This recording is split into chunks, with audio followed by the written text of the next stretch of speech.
Hello, it's Big Cheds. This is My Battles with Cancer, a candid patient and caregiver's memoir. I'm recording the entire book for free on YouTube. You can buy it on Amazon, Kindle, paperback, audiobook. But I really I want everyone to be able to get access to this book regardless, because I think it really has potential to help people, patients and caregivers alike. So I'm recording the entire book. I'll be reading it here. Last we finished off with My Body's Weak, but My Mind is Strong. Chapter 1. This is Chapter 2. Let's start at the beginning. I am, of course, just a reminder, I'm Big Cheds on Twitter. You can find me there. My other books are Trading Wisdom, which has done very well, and I appreciate all your support. And Trading Quotes, great book, and extremely proud of that book. I published that back in December 2022. And this is, of course, My Battles with Cancer. Again, Kindle, paper book, audiobook as well, now on Audible. So let's get right into it. I'm going to be reading it straight through. If I make a mistake, I'll fix it or whatever, but I'm not going to re-record. And I may ad lib a little bit as well. So let us start at the beginning. Weeks before my diagnosis. It was a Friday night during an early fall weekend in New England, and my wife and daughter were away visiting a friend. With this free time, I planned on unwinding and working on projects around the house. After a fun evening by myself, I decided to take a shower before bed, and that is when this whole saga began. While scrubbing my torso, I noticed a small round lump sticking out of my left armpit. This bizarre growth was far too big to ignore, so I pushed and pinched it to see what I was dealing with. I discovered a slightly pliable pocket of fluid and tissue that confused the heck out of me.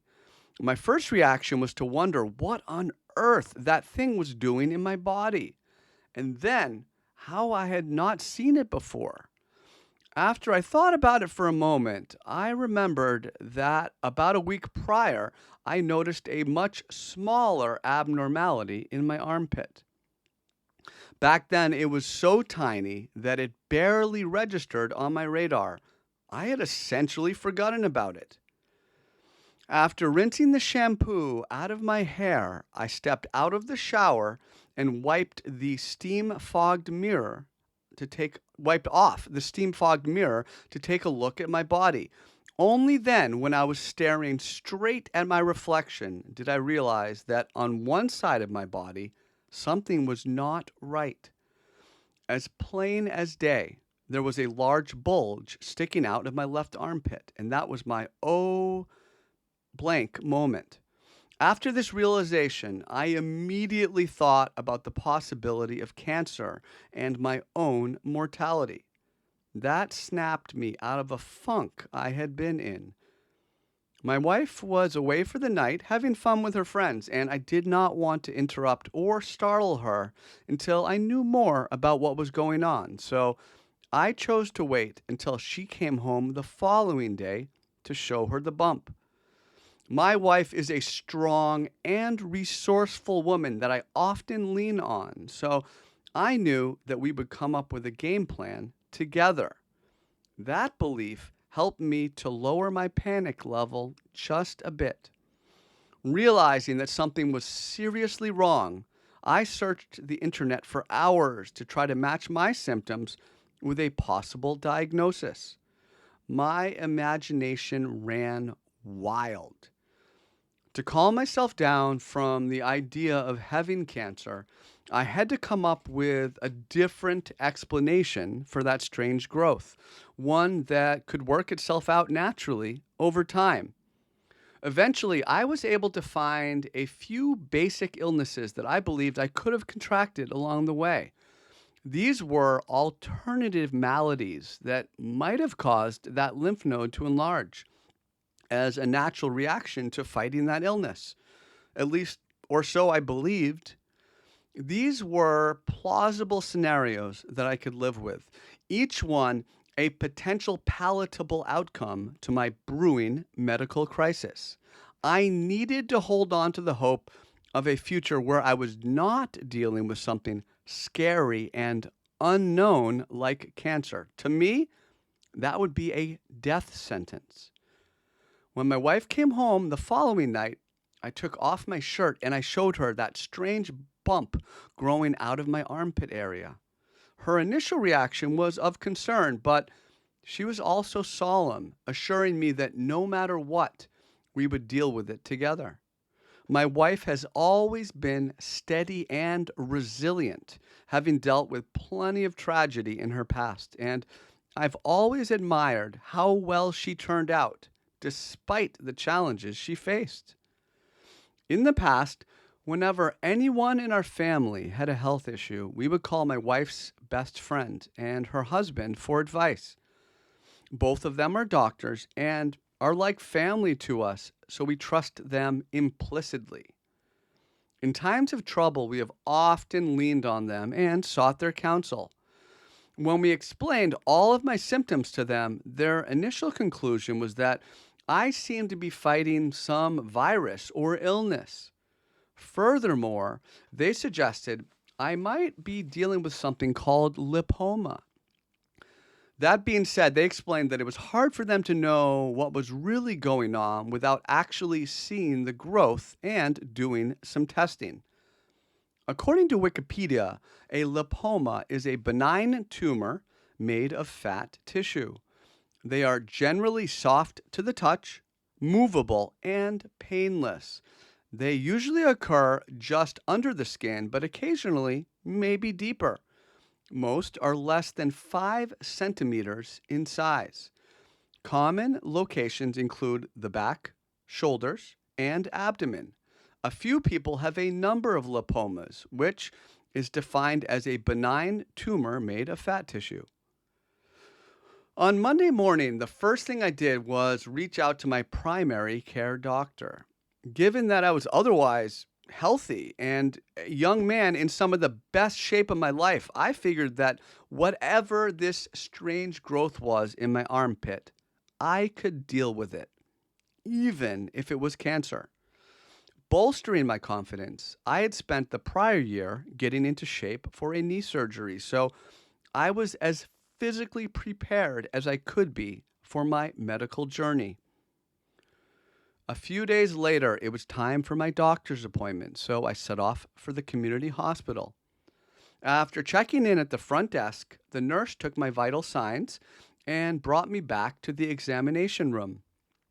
Soon thereafter, the doctor walked in and he greeted me with a big smile and a firm handshake.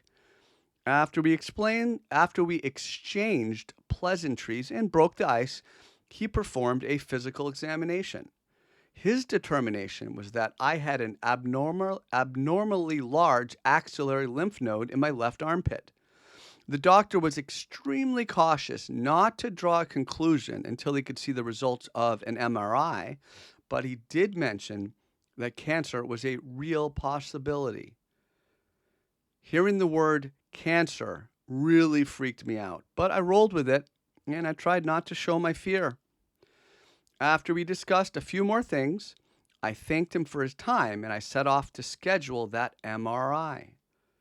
By now, it had been almost a week since I first discovered that large growth, and I still had not said anything to my parents. My strategy was not to scare them until I had some more concrete information. My main concern was how my mom would react if I told her I had a strange object sticking out of my armpit. She might take it the wrong way or become overly worried or distraught, and I really wanted to avoid that. My father and we talk less often, so I knew I could put off telling him for a little while longer. A few days later, it was time for the MRI, so I set off for the hospital. My head was filled with speculation, and I was eager to have some real information. Having left early enough to account for traffic, I arrived just in time and checked in at the front desk. In a rush, I was expecting to start the scan right away, but unfortunately, that was not the case. The lady at the front desk explained that I would have to drink 2 large bottles of barium sulfate before the scan could begin. She explained that in order for the MRI to work properly, I would have to drink both bottles, and I was given just 1 hour to do so. I figured it should be rather easy to drink all of whatever this stuff was in far less than 60 minutes. Little did I know. Taking that first swig, I discovered that I had bitten off far more than I could chew, so to speak. As soon as that barium sulfate hit my palate, I was taken aback with how thick and disgusting it was. My immediate concern was that I would not be able to finish in time, but thankfully, I was able to push through and finish before the hour was up. After a technician led me into a room, I was instructed to lay down on a long beige rectangular table. The technician explained that this table would slowly slide into the MRI machine. This unusually large black and white machine stood more than 8 feet tall, and it was honestly a little bit intimidating. In the center of this mechanical beast was a circular chamber that was attached to the table I was lying upon. Upon further examination, the inner chamber showed some signs of wear and tear, and that suggested to me that it had been in service for at least a few years. As the technician began the procedure, I closed my eyes and took a deep breath. My body slowly entered the bowels of the machine, feet first, brought along by the table. Once the platform stopped moving, I opened my eyes and I noticed that the ceiling tiles were covered with a beautiful nature mosaic. Flowers of every color were before me, complemented by fluffy white gray clouds and a cerulean blue sky. My sense was that this scene was designed to give the patient something pleasant to look at while they were waiting for the procedure to end. As the apparatus began the scanning stage, I quickly learned that machine was unbelievably loud. Seriously, I wondered how could something that sounded that clunky actually be operating anywhere near peak efficiency? When the procedure was over, I put my shoes back on and got up from that table feeling pretty good. I thought that it would not be long for the doctor to come to a conclusion after he had the scan data. While driving home, I kept debating if I should call my mom or not. I really wanted her advice and her counsel, but I was concerned about worrying her for no reason. I still hadn't told anyone in my family about my medical emergency, not even my older sister, who was a doctor. Though I knew she could be a wonderful resource for me, I was hoping to deal with the issue on my own. About a few days later, I returned to my primary care doctor to talk about the MRI results. I was more than a little bit nervous about what the test might show, but I was really just interested in getting to the bottom of my medical mystery. The doctor explained that the scan revealed a large lymph node in my left armpit, and at a size of 7 centimeters, it was considered bulky. He recommended that I go see a surgeon as soon as possible so we could discuss some further testing, starting with the biopsy of the lymph node to determine if it was indeed cancerous. The surgeon he had in mind was part of my community hospital network, and I thought that was a pretty good idea. Once I had gathered my belongings, I thanked the doctor for his help and I went home, ready to take my medical situation a little bit more seriously than I had been before. After a few days of nervous waiting, it was time for my appointment with the surgeon. So I set off for the community hospital network downtown. Once I checked in at the front desk, the nurse led me into an examination room to wait for the doctor, and in walked a taller than average man. with a square jaw and bushy eyebrows. We reviewed my current symptoms, and then we talked about the results of the MRI that had showed that enlarged lymph node in my left armpit. Brainstorming, the doctor said he was considering a wide range of possible environmental factors for the lymph node growth. Among the more interesting questions he asked me was if I used underarm deodorant. Noticing how surprised I was by his question, he explained that deodorant could actually be the source of my problem. This is due to the porous nature of the armpit area. There's potential for a toxic element from the deodorant to enter the body. And that struck me as rather bizarre that something as benign as deodorant could be the cause of my medical emergency, but what did I know? In order to proceed further and to pinpoint the exact problem, we had to gather some more information.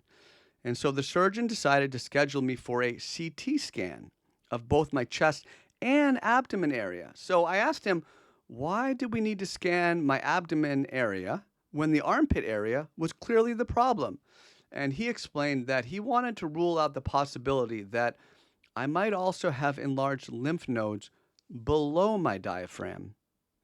After checking in with the scheduling nurse, the earliest that the community hospital network could get me in for that scan was the following week. So we booked the appointment right away, and I thanked the doctor for his time before going home. According to Wikipedia, a CT scan or computed tomography scan, formerly computerized axial tomography scan or CAT scan, makes use of computer processed combinations of many X ray measurements taken from different angles to produce cross sectional tomographic images of specific areas of a scanned object, allowing the user to see inside the object without cutting. The next appointment was at yet another community hospital location downtown. After confirming my information and appointment time, the receptionist directed me to the imaging area to have the scan performed. Once I made it there and announced my name to a different nurse, he directed me to the changing area. Stepping behind the curtain, I took off my shirt, put on a hospital gown, and stored my valuables in a rusted gray metal locker that reminded me of gym class. Next, I was escorted over to a small sitting area to have my blood drawn, but for some reason, this simple task gave the nurse a lot of trouble that morning. This well-intentioned individual inexplicably had an incredibly difficult time finding a vein to draw blood from. He tried it first on the left arm, near the inside of my elbow, quickly abandoning that attempt to look for a vein closer to my wrist. After failing there, he moved over to the right arm. When the third and fourth attempts also fell short, he gave me a frustrated look. And then he asked me if I had any coffee that morning, and of course, the answer was yes. I had enjoyed my usual Dunkin' Donuts hot black coffee on the way in. This nurse explained to me that coffee was a vasoconstrictor. The coffee had made my blood vessels smaller than normal, and as a result, his job of finding a good vein to draw blood from more difficult. According to Wikipedia, vasoconstriction is the narrowing of blood vessels, resulting from contraction of the muscular wall of the vessels, in particular the large arteries and small arterioles. This process is the opposite of vasodilation, the widening of blood vessels. After the fifth try and many apologies for the prior failed attempts, he finally inserted the needle into a vein. Now, the technicians were able to move on and give me the contrast medicine called gadolinium. According to Wikipedia, gadolinium is a chemical element with the symbol Gd and atomic number 64. Because of its paramagnetic properties, solutions of chelated organic gadolinium complexes are used as intravenously administered gadolinium-based MRI contrast agents in medical magnetic resonance imaging, MRI. The gadolinium lights up on the imaging scan as it reacts to any cancerous cells it encounters in the patient's body and is considered a contrast agent. According to Wikipedia, a contrast agent or contrast medium is a substance used to increase the contrast of structures or fluids within the body in medical imaging. Contrast agents absorb or alter external electromagnetism or ultrasound, which is different from radiopharmaceuticals, which emit radiation themselves. In X-rays, contrast agents enhance the radiodensity in a target tissue or structure.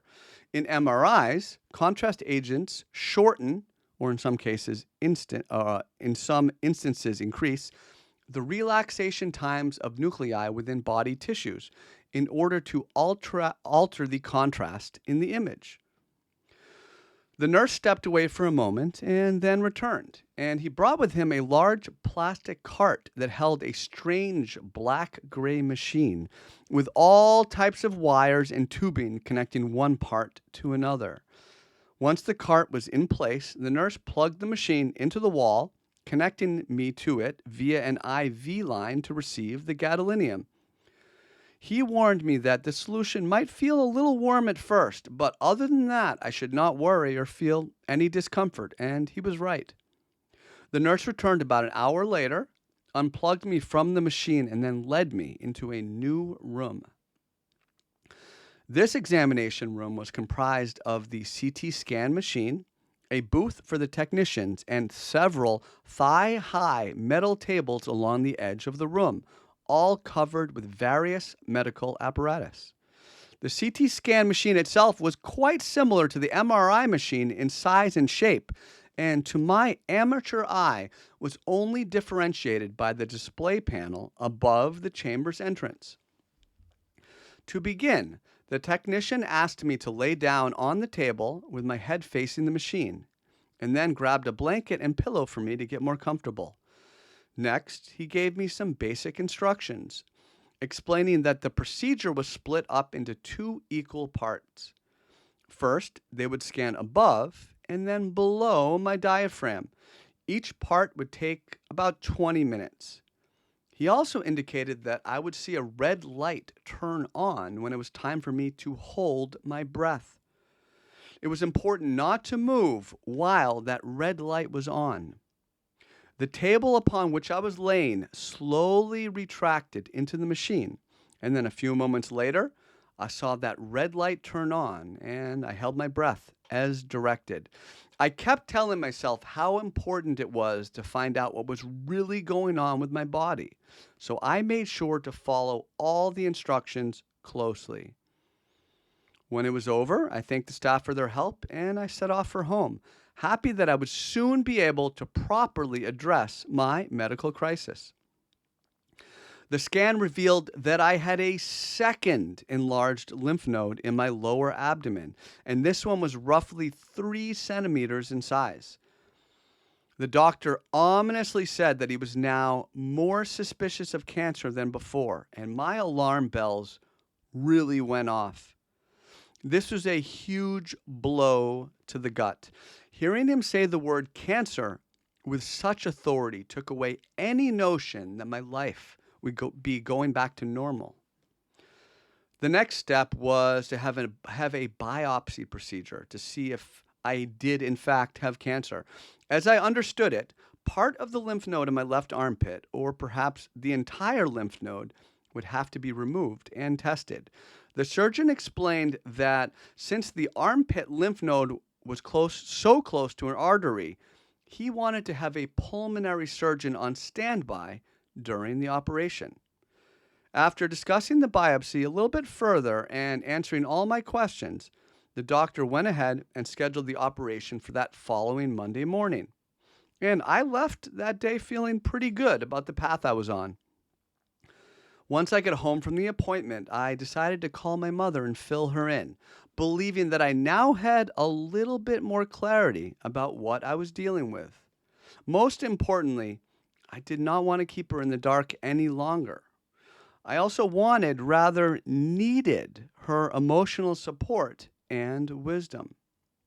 After filling mom in on my emergency, she assured me that everything would be okay, and she rushed right over. Mom is always the one rushing over to see you when you're in trouble or when you just need someone to talk to. That's mom. She had spent a career and a half helping people and listening to them, so she has unrivaled empathy skills. After mom arrived, I lifted up my shirt and I showed her that enlarged lymph node. And naturally, the first question she asked me was what my sister had said to me. Anticipating her question, I explained that I hadn't told her yet. I wanted to have more information before bothering her because she was so busy with all her responsibilities as a doctor. In retrospect, I probably should have reached out to her right away, but I was hesitant to do so, as strange as that may sound. As things settled down, Mom and I sat there for an hour or so, and we talked just as we might any other day. And while that was going on, in the back of my mind, I kept wondering what she was thinking and feeling, looking at her son and worrying that he might be facing a terrible foe like cancer.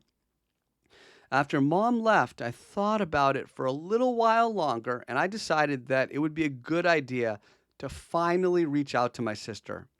So I gave her a call later that night. Next chapter, I finally told my sister. I'll continue that soon. This is My Battles with Cancer, a patient and caregiver's candid memoir. I'm doing the whole book for free. I really want to get that book out there to people. I just republished back in November an edit of the book. It was originally published in 2020. I spent much of 2023 re-editing the book, cleaning it up. I actually just finished the audiobook. It's available on Audible as well. I'm, of course, Big Cheds on Twitter. You can find me there. My prior books are Trading Wisdom and Trading Quotes, also both available on Amazon. This is My Battles with Cancer. Folks, thank you so much, and I will talk to you soon.